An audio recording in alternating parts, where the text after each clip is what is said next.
Awalnya gue nggak percaya sama sekali pas Joaquin Phoenix sendiri nih sebagai pemerannya si Napoleon ini ngomong kalau filmnya ini ngantuk, ngebosenin gitu. Nggak percaya sama sekali gue. Tapi tadi setelah gue barusan nonton, nih film hancur bos.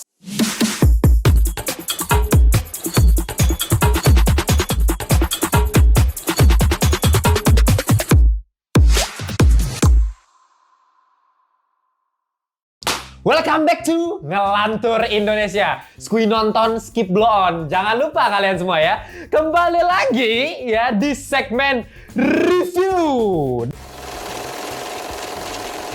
Dan kali ini review yang gue buat adalah versi non-spoiler. Jadi sangat-sangat aman buat kalian yang belum nonton. Baik yang sudah nonton bakal langsung tercerahkan ya. Secara konteks, secara apa yang harus kita lihat, secara experience yang gue alami. Gue bakal curahkan semua di video kali ini. Dan kalian harus udah tahu lah kita bakal review apa. Udah ada posternya di sini yaitu Napoleon. Siapa di antara kalian yang nggak tahu karakter yang satu ini? Parah gak sih?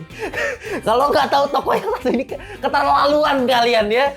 Aduh, tamatan sekolah apa? Masa nggak tahu Napoleon? Napoleon itu udah menjadi sosok yang bener-bener dikagumi sama banyak masyarakat, tapi dibenci juga sama masyarakat luas gitu. Kan dia seorang yang kejam dan sudah bisa dibilang disetarakan gitu sama para conqueror sebelumnya. Ya siapa kalau bukan Alexander the Great atau Julius Caesar dari Romawi. Ya udah hampir disetarakan, meskipun kalau misalnya kita harus compare sama dua tokoh tersebut gitu, ya menurut gua masih agak jomplang ya. Gila Julius Caesar sama Alexander the Great, come on lah ya. Cuma ini juga agak gila dan kita bakal lihat ini dibuat jadi sebuah film biopik yang emang udah banyak sebenarnya filmnya. Ini adalah film terbarunya dibuat oleh Ridley Scott. Ini sutradara yang udah pernah buat Alien, Gladiator yang menangin waktu itu banyak nominasi. Kalau nggak salah Oscar juga pernah menang kalau nggak salah si Gladiator ini ya. Jadi film-filmnya si Ridley Scott ini bisa gue bilang cukup oke lah ya keseluruhan gitu. Dan di sini kali ini dia menggait kembali si Joaquin Phoenix yang sudah pernah main di Ridley Scott yaitu di Gladiator ya, dia jadi penjahatnya. Nah kali ini gue pengen bahas nih ya. Kalau tadi gue udah bilang ini hancur, kenapa sih bang hancur? Pasti mereka bingung karena gue pas gue cek itu kok di komen-komen di media-media gitu pada nggak nyangka gitu. Pada bilang, lah kenapa jelek? Menurut gue bagus-bagus aja, keren. Nah ini kita bahas nih ya. Nah sebelum kita mulai, gue pengen masuk ke konteks utama nih. Ya ini ada hal yang menarik yang gue temui gitu. Rotten Tomatoes, kalian tahu situs mengenai rating sebuah film. Ya biasa tahu ada yang tomat, itu kan tomat busuk gitu ya, tahu kan? Ya kan? Ada audience score biasa ada sama ada freshnya itu, rating freshnya. Itu banyak perdebatan di Rotten Tomatoes gitu. Cuman kalau lu lihat di sini ya, lu kalau cek di Rotten Tomatoes sekarang itu 60% pak ya, Rotten Tomatoes nih, Napoleon gitu. Yang menarik adalah, gue awalnya nggak percaya kan kalau misalnya anjing 60%, paling si Rotten Tomatoes ngadi-ngadi lagi nih gitu ya. Nah terus habis itu ya balik lagi kan gue ngeliat acuan utama gue apa sih parameter bilang ngadi-ngadi. Gue lihat aja Joker lu lihat Rotten Tomatoes berapa? 69% bos. Oke, 69% buat film segokil Joker. Lu compare sama She-Hulk, Rotten Tomatoes kasih 77%. Itu kayak ya artinya lu bisa memperdebatkan mengenai Rotten Tomatoes. Balik lagi gue udah sering jelasin mengenai Rotten Tomatoes. Kalau buat kalian yang belum tahu sistem ratingnya Rotten Tomatoes memang agak jelek sebenarnya menurut gue sistemnya. Kenapa? Karena sistemnya gini, ketika ada 10 orang yang review, ada 4 orang yang bilang bagus, artinya 4 itu kasih 100%. Sedangkan 6 orang kasih jelek itu 0%. Artinya refresh-nya itu adalah 40% doang. Jadi lu nggak bisa ambigu. Harusnya kan ketika kita melihat sebuah seni gitu ya, kita bisa menilai baik jelek ya kan. Misalnya gue kasih 1 sampai 10, 6 gitu kan. Gue 1 sampai 10, 7 gitu. Nah ini lu cuma bisa kasih ya bagus atau enggak, fresh atau busuk. Nah itu jeleknya Rotten Tomatoes. Jadi kayak 4 orang bilang busuk, 6 orang bilang bagus, 60%. Kan aneh. Makanya menurut gue selalu nggak percaya sama Rotten Tomatoes. Baik lagi nih ketika lu Joaquin Phoenix ya dua-duanya Joker sama Napoleon digituin, gue ngerasa kayak anjing lu punya masalah apa Rotten Tomatoes sama Joaquin Phoenix gitu. Ya kan kayak lu kenapa jelek-jelek amat tuh film-film Joaquin Phoenix itu, sedangkan She-Hulk lu kasih segitu sama film MCU lain banyak yang bagus. Gua punya teori konspirasi, jangan-jangan nih orang dalamnya MCU punya video bokepnya orang dalamnya Rotten Tomatoes, jangan-jangan gitu ya. Karena dikasih bagus mulu bos ya. Iya. Jadi kayak ya oke lah. Nah sebelumnya itu kan udah Ngelantur Corps tuh banyak banget yang nanya sama gua ya, bang emang ada bang film yang secara sinematografi bagus, secara technical bagus, tapi secara filmnya hancur tapi gitu? Ada. Ya ini filmnya.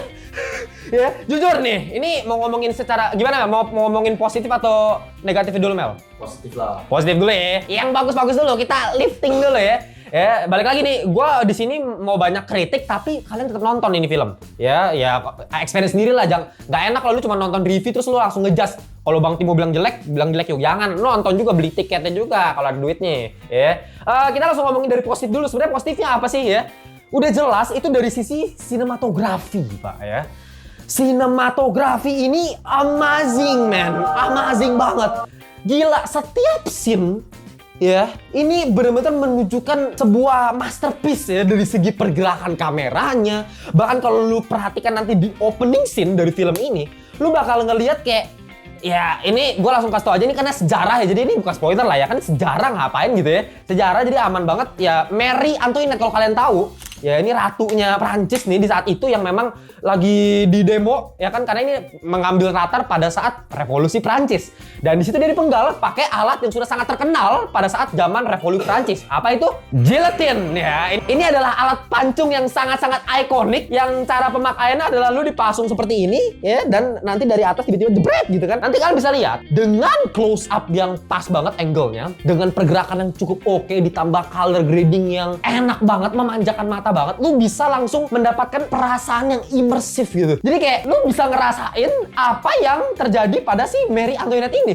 Dari dulu ya, gue tuh udah tahu guillotine ini alat pancung bla bla bla gitu, gue tahu. Ya mengerikan, gue cuma sekedar tahu ini semacam apa sih alat pancung mengerikan gitu kan, buat menghukum orang. Ya gue juga tahu. Tapi gue nggak dapat perasaan ketika gue nonton film tadi. Pas gue ngeliat di awal scene itu, gue kayak anjing ini serem banget, Pak. Lu bayangin kayak lu berada di posisi itu, dipancung dengan dikunci, terus kita ngeliat nafasnya dia kan, yang kayak udah panik. Lu bayangin lu dalam hitungan detik hidup lu bakal hilang dengan tiba-tiba ada pancung gitu ya. Meskipun lu nggak bakal ngerasain sakit, kayaknya nggak bakal ngerasain sakit gak sih? Kayak cuma begini kan, langsung mati kan.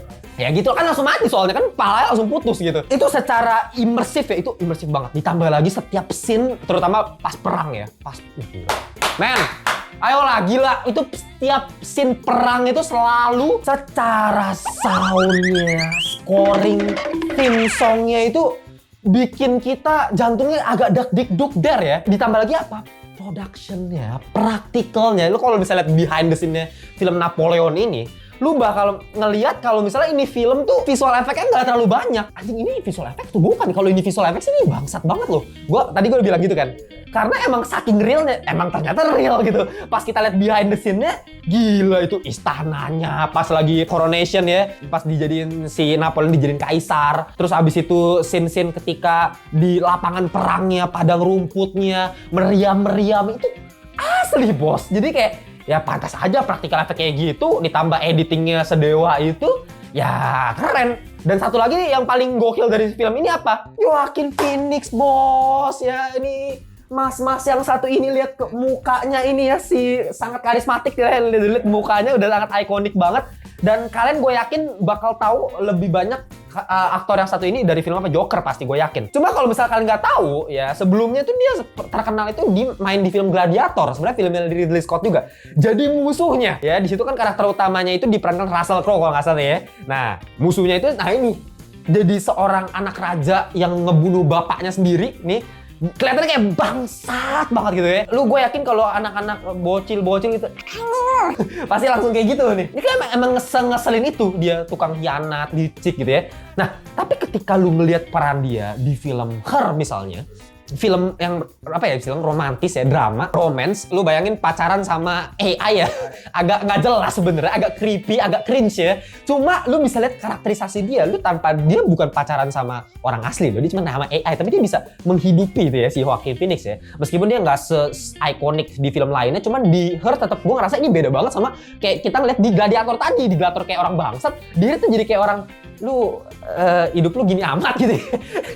Lu cuman punya AI kayak gitu, temennya pacaran dia sama AI gitu. Nah tapi kalau lu lihat di Joker, beda lagi. Jadi orang tuh jadi kayak anjing, kasihan banget nih orang ya, udah kena penyakit, dibully sama sosial netizen di situ gitu, dikucilkan ya, kayak anjing kasihan banget, depresi hidupnya, dark, ketawanya gitu. Nanti lu bakal lihat di sini dia ada adegan ketawa kan, ada adegan ketawa beberapa, terus ada adegan dia senyum, lu bakal langsung lihat anjing ini kayak bukan Joker pak, jauh banget gitu, kayak beda meskipun ya secara nada muka lu nggak usah, lu sumpah gue tabok lu kalau bisa bilang bang kayak boleh mukanya sama-sama aja, woi ya orangnya sama gimana, kecuali kayak Johnny Depp pakai make up gitu. Nah kalau ya itu kan beda banget. Kalau ini ya lu mukanya sama tapi karakterisasinya itu beda banget. Lu bakal lihat di sini development karakter dia dari seseorang Napoleon yang apa ya, ketakutan ya, lu bisa lihat di awal-awal kayak baru masih jadi jenderal yang kroco lah ya. Kayak dia masih ada rasa takut, masih dia pas dia ngap tuh kayak kerasa anjing gue jadi dia juga, gue harus mimpin ini gimana nih sampai kudanya ditembak blar gitu.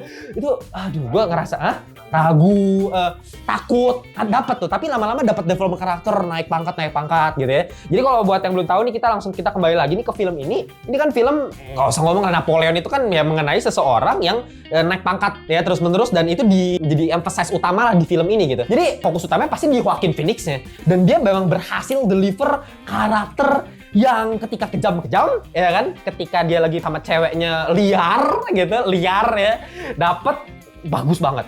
Tapi cukup sampai di situ kita ngomong positif. Di situ doang ya positifnya ya. Ada lagi nggak? Kayaknya nggak ada lagi. Ini waduh. Ya balik lagi ke visual ya. Kalau mau ngomongin visual ini dewanya ya inilah ya.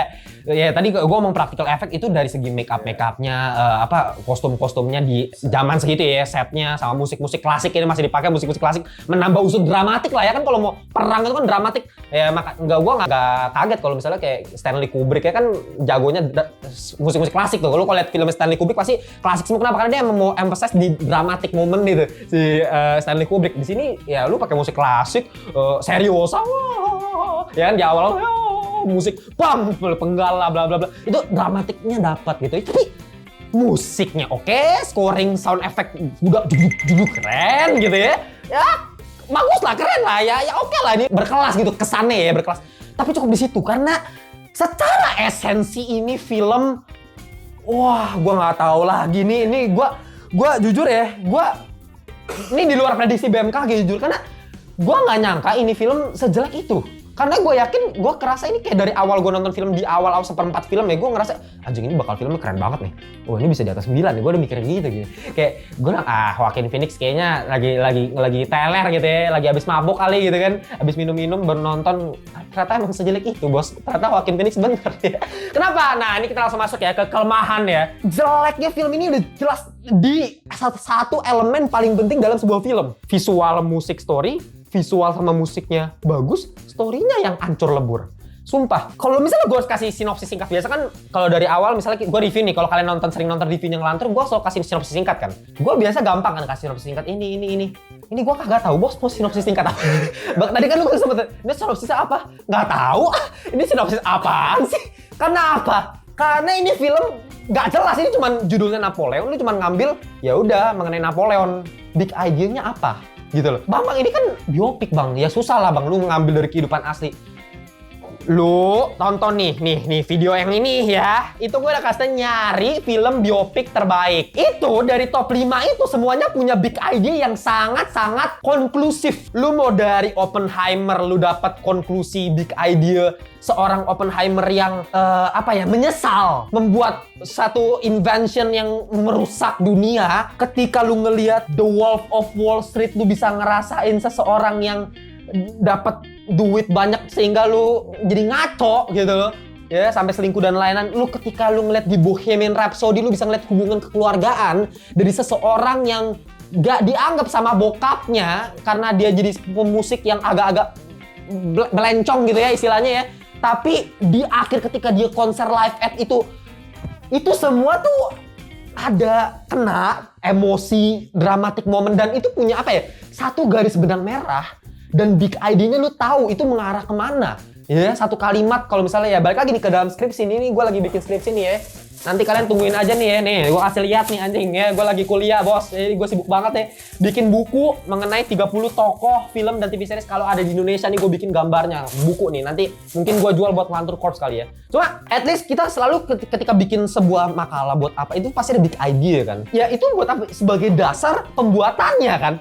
ketika lu bikin sinematografi, ketika lu bikin sequence-nya, ketika lu bagi jadi 3 act per 8 sequence, itu lu bisa tahu, lu arahin ke satu konklusi tersebut. Dan lu nggak dapetin itu sama sekali di situ. Ini ceritanya nggak jelas banget, kayak all over the place. Lu mau cerita tentang seorang yang haus dengan kekuasaan, naik jabatan dari yang jenderal ini, naik jadi jenderal beneran, jadi kaisar. Terus jadi itu dulu ya kalau nggak salah ya, jadi konsultan itu ya resmi utama, terus habis itu jadi kaisar ya, habis itu dibuang, habis itu dia mengambil kekuasaan. Ya itu kan pengambilan kekuasaan, haus akan kekuasaan. Satu. Terus apa? Scene romance-nya ya, hubungan antara Napoleon sama istrinya di sini Josephine. 2 nih ya. Itu juga banyak banget ya sini ya. Kayak aduh. Itu bisa gue bilang kayak scene perangnya 3 paling. Terus ada scene ngobrol-ngobrol nggak jelas antara dia pengen menjadi seorang penguasa lumayan banyak gitu. Terus scene dia sama istrinya banyak juga gitu. Terus kayak apa ya? Gue juga bingung gitu mau jelasin ke kalian. Kayak at least nih ya, kalau misalnya mau nanya bang, ya nggak semua film lah bang harus runtutan fasenya tuh rapi gitu.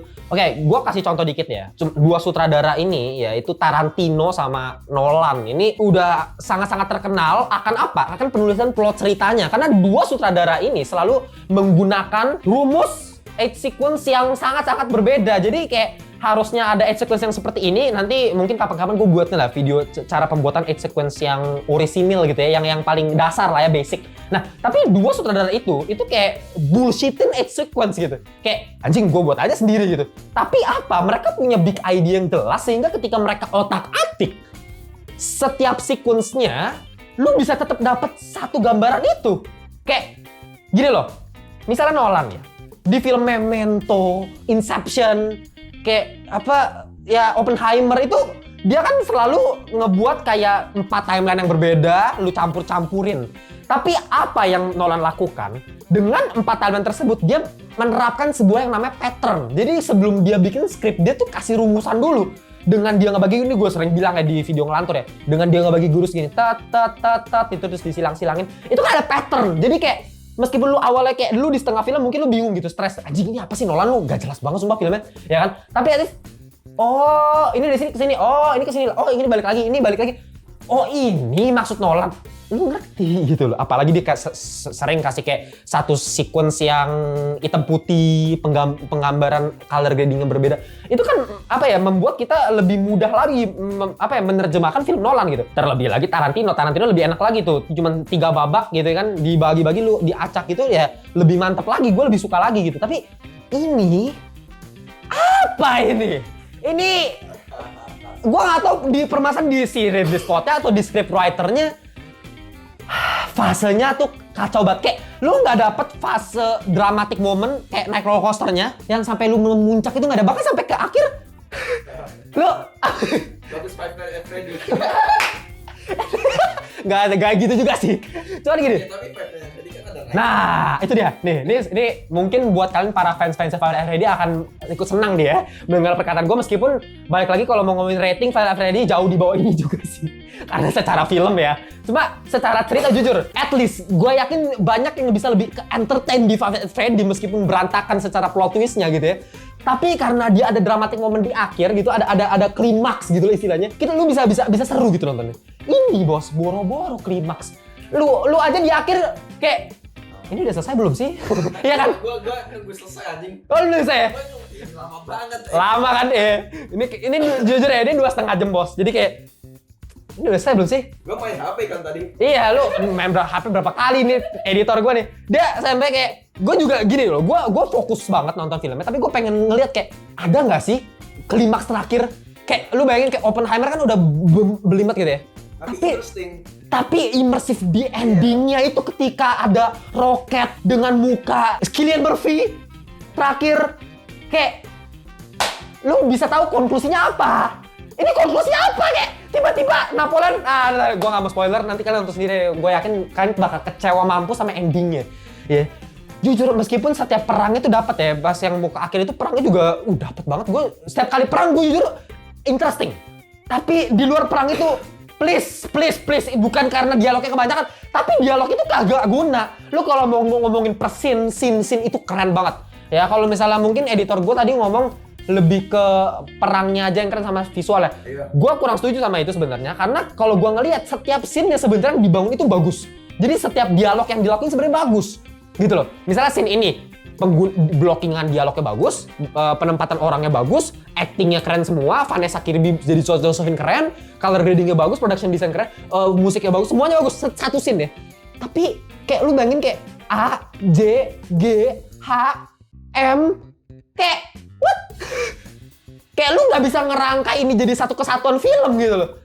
Mending lu jadi nih short movie, bisa kan? Bener kan? Bisa kan? Lu bayangin yang film perang di akhir jadi short movie gitu. Wih, Serial aja. jadi serial gue nonton. Wih, bagus serial. Anjing ini apa nih jadi satu film 2,5 jam. Oppenheimer tuh 3 jam gue bener-bener gak kerasa gitu. Ini gue anjing kapan selesai bangsat. ya itu sebenarnya review singkat gue dari Oppenheimer ini. Gue mau Oppenheimer Napoleon. Napoleon ya. Kagak jelas banget. Gitu aja ya review dari gue yang cukup frustrating menurut gue, karena gue punya ekspektasi tinggi terhadap film ini. Meskipun Joaquin Phoenix udah bilang jelek, gue masih punya harapan. Ternyata enggak ya. Oke, final score dari gue cukup simple, 6,5 alias kurang. Memang belum gue masukin ke kategori sampah juga, karena kayaknya ini visualnya gila sih. Maksudnya kayak visual, production design, musik, semuanya, actingnya kayak nggak ada masalah sama sekali. Emang ceritanya ini paling penting sih soalnya ya. Jadi ya. Scene per scene bagus Hah? ini daripada Oppenheimer ya. Scene per Scene per scene ya? Enggak sih ya, debatable lah. Cuman maksudnya mungkin perbedaan pendekatan aja. Mungkin kalau Oppenheimer lebih ngincer ke apa ya, dialog. Kalau ini mungkin lebih ke ada pergerakan, ada dramatiknya lebih gitu ya. Karena ini mengenai Napoleon gitu kan, sosok yang ikonik gitu, lebih ikonik jauh daripada Oppenheimer gitu kan. Tapi kayak gini ternyata hasilnya, jadi ya sudah lah ya, kurang bukan sampah. Tapi kalian kalau punya perbedaan pendapat, kalian tulis di kolom komentar, kita debat aja di kolom komentar. Kalau kalian bilang, Bang ini keren banget menurut gua, coba tulis kenapa kalian bilang keren. Jadi kita bisa debat argumen sama Ngelantur Corps yang lainnya. Jangan lupa follow Ngelantur di Instagram, di TikTok. Dan kalau pengen join grup WhatsApp kita di Ngelantur Corps, join lewat link yang gua taruh di bawah. Dan baju kita ini, lihat nih, baju-baju gua nih. Itu semua baju pakai tangan gua gambar sendiri, dan nanti mungkin menyusul buku-bukunya ya, karakter-karakter nanti mungkin gua jual juga. Itu pure hasil kerja keras karya seni dari tangan gua ya, biar kalian nggak bilang lu nggak ada karya bang. Nanti gua kasih lihat deh. Ya oke, ya udah gitu ya, kita jumpa di video review berikutnya. Bye semua. Gelatin ya, ini alat pancung. Ini adalah alat